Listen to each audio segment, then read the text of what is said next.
சொல்லும் வெல்லும் ஒரு சிலந்தி வலை பின்னிக்கிட்டு இருந்துச்சு. அதுல ஒரு ஈ மாட்டிக்கிச்சு. அந்த ஈயை சாப்பிடலான்னு போனுச்சு.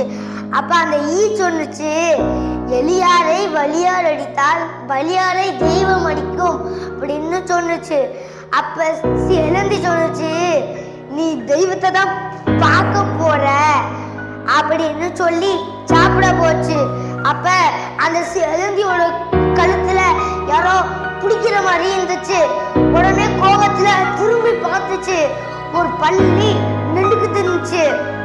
நீ யாரா அப்படின்னு சிலந்தி கேட்டுச்சு. அப்ப பள்ளி சொன்னுச்சு, நான் தான் தெய்வம்